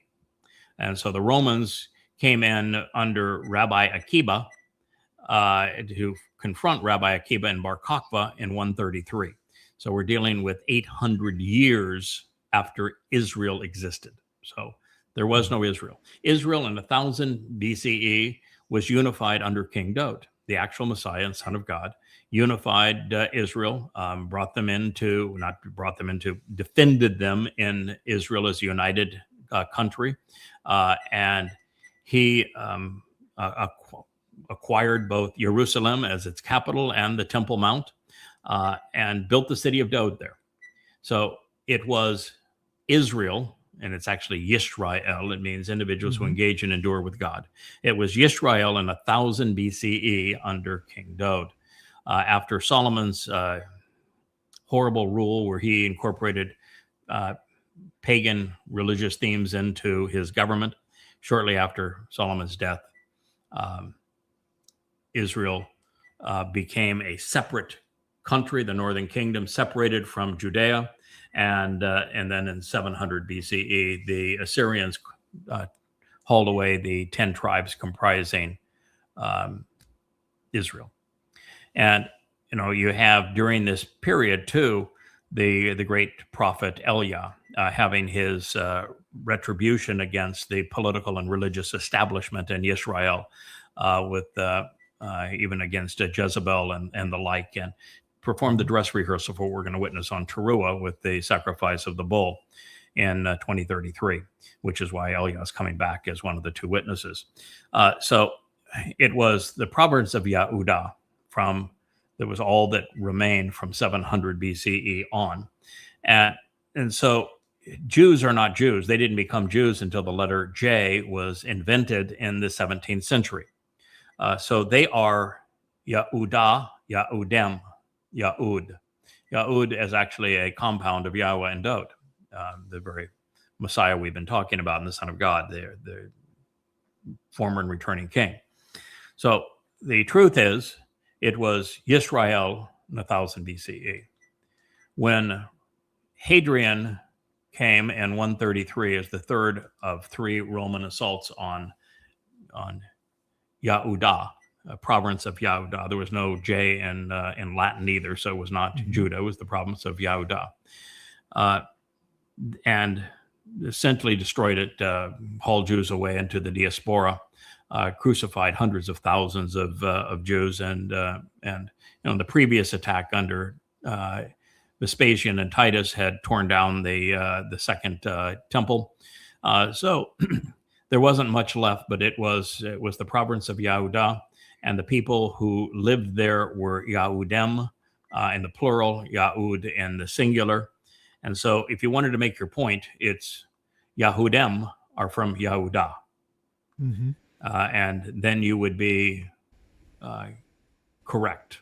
So I don't know why people can't get it right, but that's the truth. Like Dr. Jeff says, we're trying to create more Yahudim from Jews. So yeah, and the only reason that Palestine became a name is that when Hadrian was torturing the literate Jews, the Yahud, to death, wrapping Torah scrolls around them, soaked in kerosene, torturing them to death, he elicited confessions as to who the most disgusting people were in the history of Yisrael and Yehudah. And they said, well, it would be the Philistines. So the Philistines, they were ruthless. They were ruthless terrorists. The Philistines were. And so he said, okay, well then to just rub salt in the wound, if you will, I'm going to rename the province of Yehudah Philistia, Syria, or Syrian Philistia. And so that's how the name was designed to be an ethnic slur. That was the entire purpose of it. It wasn't ever the name of the place. It was never called Palestine. It was simply an ethnic slur that he used in passing as he left. No one even took him seriously. But the British, who are anti-Semites, decided to reresurrect that name. And why the British would do it is well, the British were badly abused by the Romans, so they should not have done that, but they did, and they did it because so many Brits are either Catholic or Protestant Anglican, which is Catholicism light through what Henry VIII, who wanted the divorce, and so it's the British who called the land Palestine. So if you want to blame somebody, it's the Brits that regurgitated this lie. And then when the KGB and the Muslim Brotherhood in Egypt, after losing the 1969 with the 66 war, I guess what it was. What year was the 6-Day War? 67? 67. 67. So losing the 6-Day War in 67, it was the Egyptians, the PLO, which they created, the Muslim Brotherhood, and the KGB that collectively came up with the idea that, well, we'll just rename the place Palestine off of this old myth and call the people Palestinians that had never been Palestinian. They don't know what a Palestinian is, but we'll call them that, and we'll call the place Palestine so that the world can be convinced that we're the indigenous people and it's ours, and the Jews have taken it from us. And Right. people are stupid enough that most people believe it, particularly today's youth that are so indoctrinated.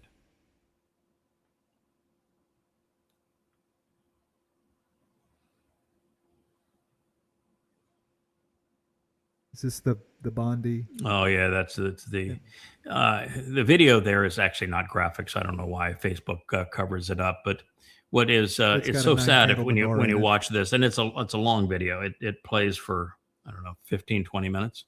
So these two Muslim morons with their rifles sitting there on a bridge continue to fire away with bolt action rifles at Jews, even Jewish children, for better part of 15, 20 minutes. And you can see cop cars zipping by, going back and forth, zipping by. No one bothered to stop. When they finally had some that stopped, it was mostly women, and they hid behind the cars or they put their hands up. They did nothing. Nothing. So all of this time, these guys just in open air on this bridge are firing away without a single cop doing anything. You know, they want to say, well, you know, it's a gun control issue. We got to take guns away. Oh, Australia already published or Yes, legalized the a strictest- a gun control law. And so these guys actually had those guns legally. They were given permits for those guns, and they were known sympathizers with Islamic terrorist organizations, but nobody else had them. And the security team that the Jewish community hired, they all ran for cover, and the cops did nothing. It's just disgraceful Yeah, what I happened. heard And the you part of the watch press it, you just want to conference. cry. Heard part of the press conference and just how upset it. I don't think it was the prime minister, but it was the New South Wales governor or whatever that was overseeing the press conference. He was just emphatic that the cops, you know, that what would you do? You know, these guys had long guns. Our police officers only had handguns, and they acted bravely. They acted within their training, and he was just completely upset that people were like the cops did nothing. No, they It's like, didn't. No, they didn't. They did nothing, and they did not. They ran, they cowered, they did nothing. I mean, it says that Australians are gutless, they're immoral, they're disgusting. That's what it says. Is that Australia? I will never. I was there once. I will never go back. You were reprehensible. First of all, you have encouraged anti-Semitism. You have not only brought in these malcontents, you've allowed them to say, kill the Jews in their parades. You have brought this upon the Jewish community. It was well known what you had done. You were, as Marxist governments, you were supportive of them. You were integrated into them. And then your police completely failed. They were cowards. Let the Jews die. They ran and they hid. Reprehensible.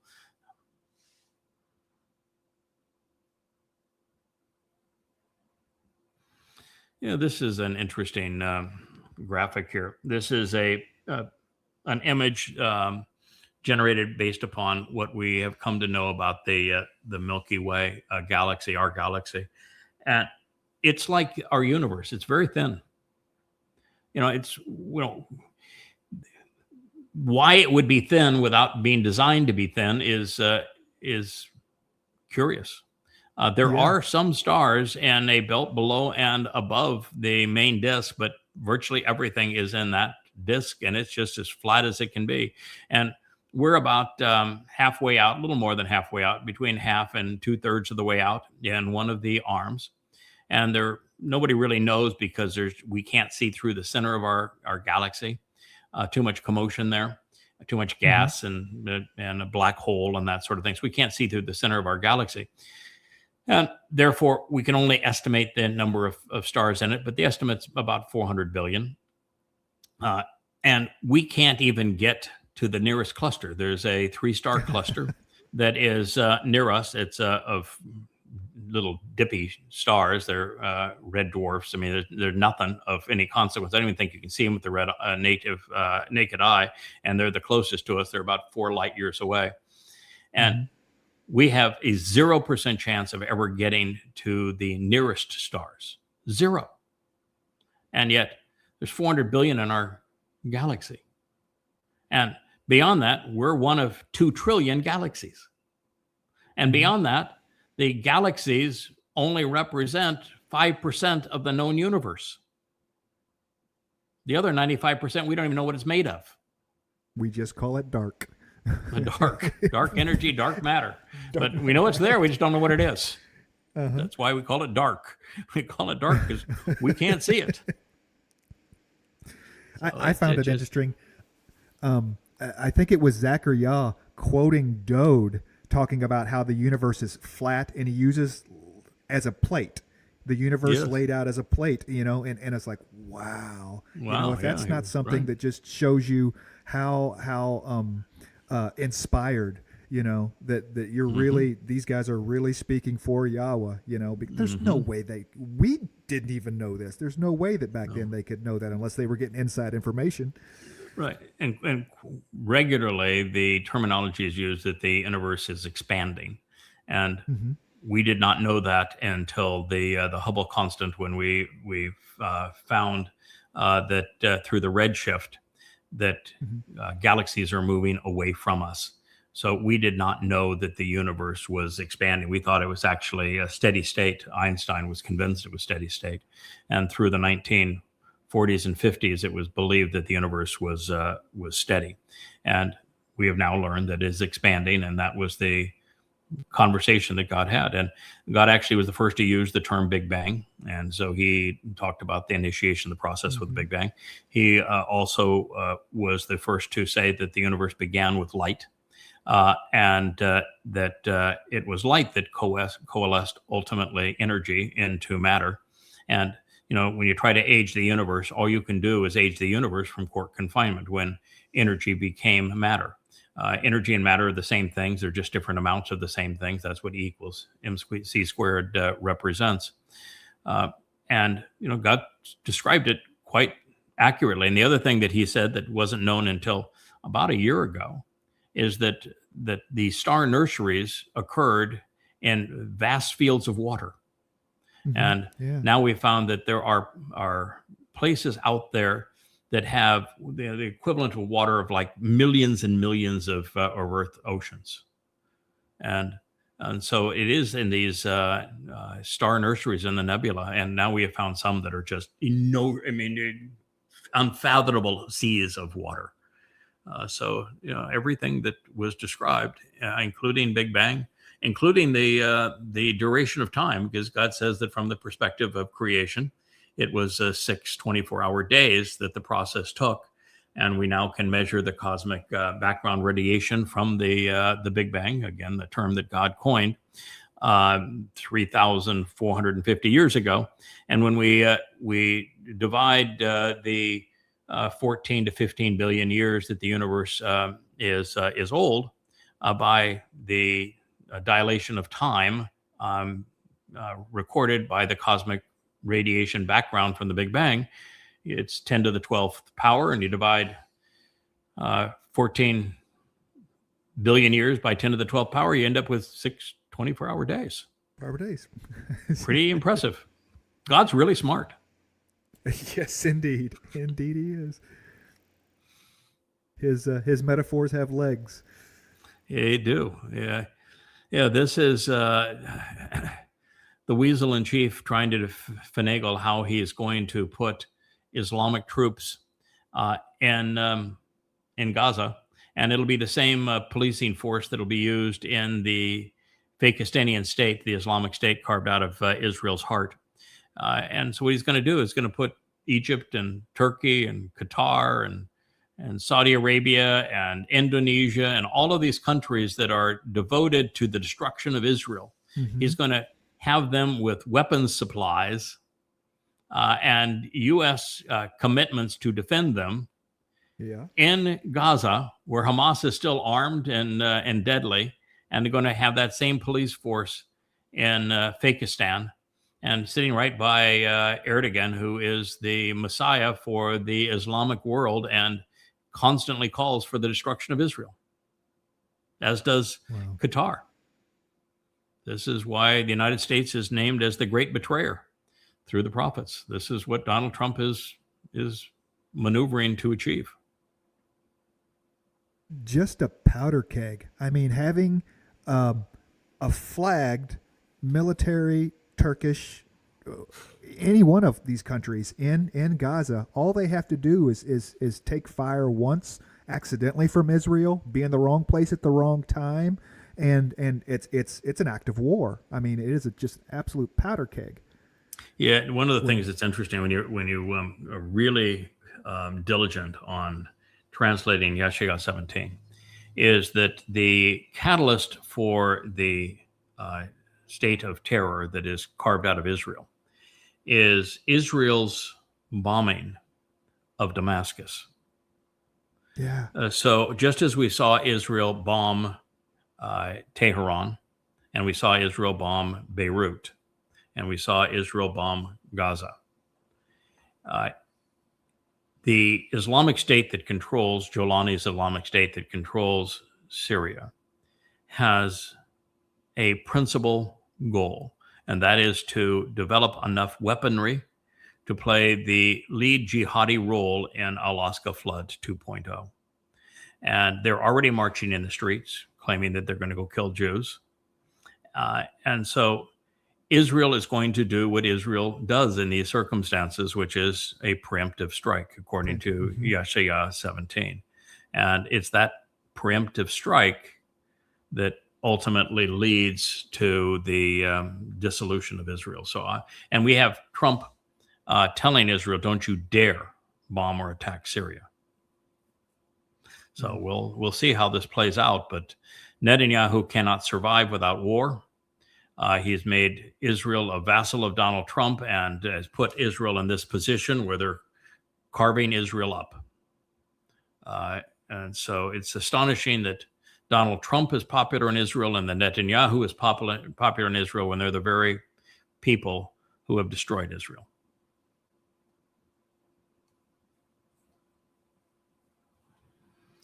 Oh, Nick Fuentes. Nick Fuentes, I had thought was the most rabid anti-Semite on the planet. He's a white supremacist. He's a Trump buddy. He's had dinner with Trump at Mar-a-Lago after spouting all sorts of hateful white supremacist rhetoric. But he is a huge anti-Semite. Now, Nick Fuentes is he's the KKK reincarnated. And even he is saying that Tucker Carlson is way over the top on his anti-Semitism. He's mocking Candace Owens and Tucker Carlson on their anti-Semitic rhetoric, and he is like a KKK grand wizard. He's also the poster child. Yeah, he's also a groper and incel. The very rhetoric that Tyler Robinson repeated, and he hated Charlie Kirk because Charlie Kirk was so much more popular and made so much more money than Nick Fuentes did. It is Fuentes that went after Charlie Kirk and created the gropers and got the gamers and the incels to side with him, of which Tyler Robinson was all wrapped up in that sort of thing. And now he is saying here that who can blame these Muslims for killing Jews because Jews are perpetrating genocide on Gazans. So he's justifying it. Jews are not perpetrating just genocide on Gazans. There's more Gazans now than there were before the Jews actually entered Gaza. While I'm not supportive of Jews destroying Gaza, because I think it was counterproductive for them, I think they were played, as I described earlier, there definitely is no genocide here. Now, not by the international definition. By the international definition, if you throw sand in somebody's face in a sandbox, you're perpetrating genocide. I've published the international standard for genocide, and almost every human being that's ever even blown their horn in a car is guilty of genocide by the UN's definition. All you have to do is cause somebody to have mental anguish over what you've done, and you are guilty of committing genocide. But nonetheless, he is saying that these Muslims were justified in slaughtering Jews. No. Yeah. Unbelievable. No, really. Unbelievable. We'll end on this one. We're at 2 hours for our vlog on the vlog. Oh, that flew by. Yeah, that was quick. This is something else. I mean, I've been doing a lot of I told you so, but I told you so. That the fact of the matter is that since I began to study Yahweh's prophets and have written 35 books on Yahweh's prophets, I've made a lot of predictions about things that are going to happen in the world, and thus far I've been right 100% of the time. I was right here. I know a lot about China. I've spent a lot of time in China. I know a lot about trying to do business in the United States. I know a lot about business. I've taken 2 companies public. One of the very few people that has ever done that, companies that I founded myself. I was one of the first companies that opened a factory in a free enterprise zone inside of China. Wow, and yeah. I was actually one of the first people, in fact, the first group of non-politicos after Nixon opened up China. I went in with Tenzing Norgay, who's the Sherpa that led Hillary up Everest, and it was only 12 of us, and we were regaled by everybody that was anybody in China during our entire tour. I know China really well, and I also know manufacturing well because I have owned manufacturing companies. I know international trade well. I've owned a company that brought in tens of thousands of containers. So I know this business really well. I know what I've built factories in the United States, and so I know what the United States has done, and I knew it 30 years ago that the United States was making it impossible to manufacture in this country. So when I looked at all of those factors, I realized that the United States had a 0% chance of prevailing with Trump's tariffs. The Trump's tariffs were going to cost Americans a great deal in even their economy, and that there was a 0% chance that China was going to lose a trade war with the United States, and that China would be is like Russia, would actually grow stronger by having American sanctions and by being attacked by the United States. And that's exactly what's happened with China and Russia. They have created mechanisms around the US dollar. They're doing their business now in gold-backed currencies. They're not using fiat money. They have replaced SWIFT. They have replaced the dollar as a reserve currency. They're no longer buying treasury bills, which is another thing that I predicted. When they mature, they're out of them. And the only way we can sell our T-bills is through quantitative easing, which is the illusion of them being purchased by the Fed. The Fed issues them. The Fed purchases them with money the Fed does not have. So it's a whole scam, and that because China has become the industrial engine of the world, and they are by far and away now. The United States is a hospitality and service economy. We don't make things anymore.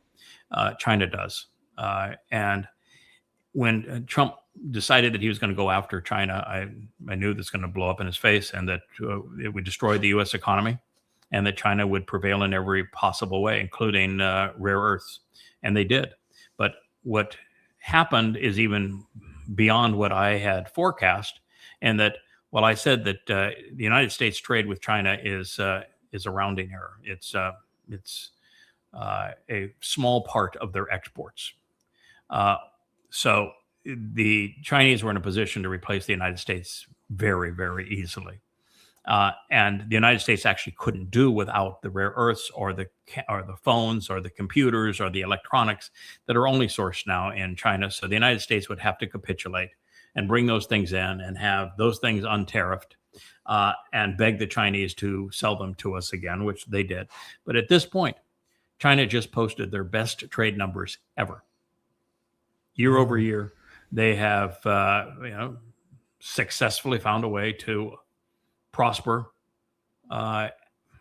against the United States, and that Trump has nothing but egg on his face. He pulled a foolish ploy. His tariff war was absolutely asinine. Tariffs are a tax on your own citizens. You don't impose tariffs on another country. China doesn't pay a penny of those tariffs. Americans paid all of those taxes. And he bankrupted America, and he enriched China. So there you are. They prevailed. Russia prevailed. We declared a war against Russia by moving NATO into Ukraine. That's where we promised the Ukraine they'd be part of NATO, and then we started having all the war games in Ukraine, and then we toppled the pro-Russian government that had been elected, and we began to fight this proxy war to kill Russians, and it backfired on us. They confiscating Russia's national reserves, sovereign national reserves, caused the rest of the world to say if they can do that to the Russians, they'll do that to us. And even Saudi Arabia started selling fuel, oil outside of dollars. And the whole world is now doing commerce away from the U.S. Control mechanism, because the U.S. this idiot decided that he would use the U.S. currency, which had always been a safe haven, which is why it was used as a trading mechanism. He decided to weaponize it. And the weapon was nuclear, and it blew up in America's face. America's done. I can't tell you if it's going to happen in 1 year or in 4 years, but America's done. Economically, we're going to implode. There'll be nothing left economically functional in the U.S. government. We are bankrupt. We have no means to roll over our debt. We will inflate it to the point where there'll be wheelbarrows to buy a loaf of bread. It'll be replaced by a Trumpian prop that will be electronic money, that everyone will be controlled. Your savings will be of no value to you whatsoever. Everyone has to agree to the new mechanism that replaces the dollar or starve to death. And it's easier to hide it now, though. Because if you look at first of all, it's a digital wheelbarrow to buy bread, because it's all on a card.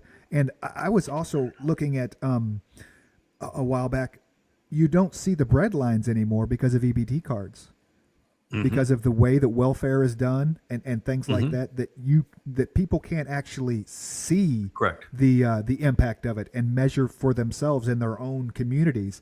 Like the soup lines in the 30s and things like that. We see it here. We see it here because when you go to the market here, 85% of the purchases are on the food stamp cards. 85%. So everybody that's checking out before you and after you is spending, buying steaks and wines and the like. And I know there's not supposed to be certain things, but they don't care. But it's the government handouts on credit cards. So, it's reprehensible what we've done to ourselves. But we did this to ourselves. We abused, just like we're sanctioning Venezuela and blockading Venezuela, and we did that to Russia, and we tried it with China. We pretend like the world is ours to control. It's our oil. Yeah, we think that the world is ours. We think it's ours, and you need to play by our rules. And if you don't want to play by our rules, we'll bludgeon you, and we'll bludgeon you because the dollar being the reserve currency in SWIFT, and we will keep you out of that system, and we will sanction you as part of that system so that your people will starve if we don't like what you do. And we weaponized our currency, and we destroyed ourselves. The rest of the world says, screw you. We don't want to play with you anymore. You're disgusting. And we And don't have to, this yeah. man is to blame for it. So he is demon possessed. He was elected by Americans, and he will destroy America. That's probably a good place for us to stop. Well, can we play the Wookiee one more time as a close to our program? Gotta Rich, you love gonna the close us out?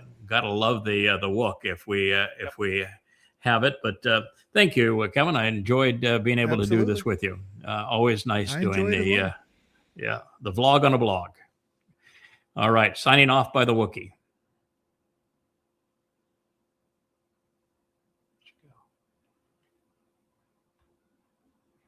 Well, All right, we're out. we're out.